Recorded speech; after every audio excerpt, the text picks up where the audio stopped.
What's up mga kameme for today's video. Samahan niyo po akong ipasok yung dalawang bales natin.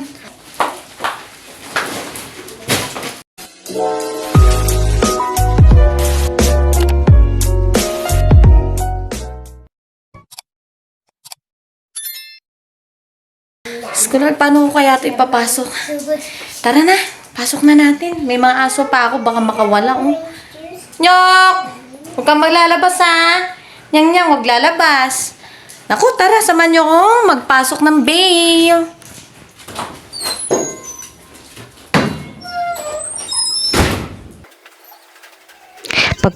Pagkalabas pa lang natin, tignan nyo yung dalawa, nagmamarites agad, no? Hindi nila ano nangyayari. At ating ipapasok ang ating infant bill na 45 kilos. Naku mga kameme, mali ang buhat ko. Masakit ngayon ang braso ko, masakit ngayon yung kamay ko, masakit ang aking balakang. At ating, ayan, tanyo, niwagwag ko na yung kamay ko kasi masakit talaga. At ito, ipapasok na rin po natin yung 80 kilos na ating pang winter bill. 0 hanggang 12 years old din ito.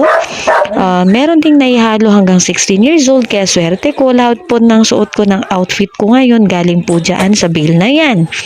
Opo, may mga nagkakasyang damit sa akin. Kaya kapag may nagkasya, hindi na po ako nagdadalawang isip na i-keeps.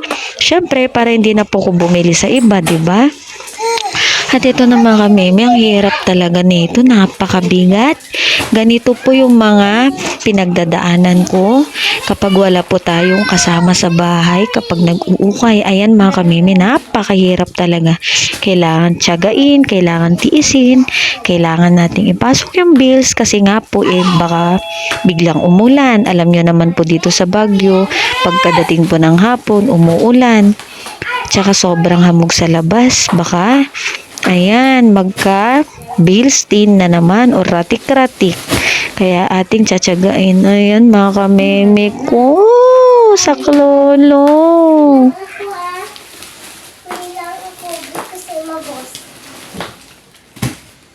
Ayun. Oh my goodness. Ay, pagod ako. Tapos, may parating.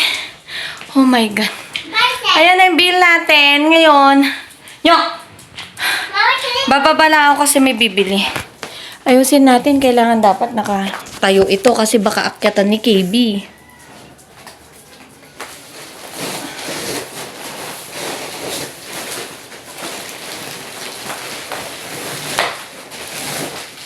Ayan. Oh my God. Bago. Kargadora. Thank you for watching mga kameme. Kahit walang kwenta ang ating content, thank you so much pa rin. Pinanood nyo hanggang dulo. Sa next time ulit. Next time na naman. Paalam, bye-bye!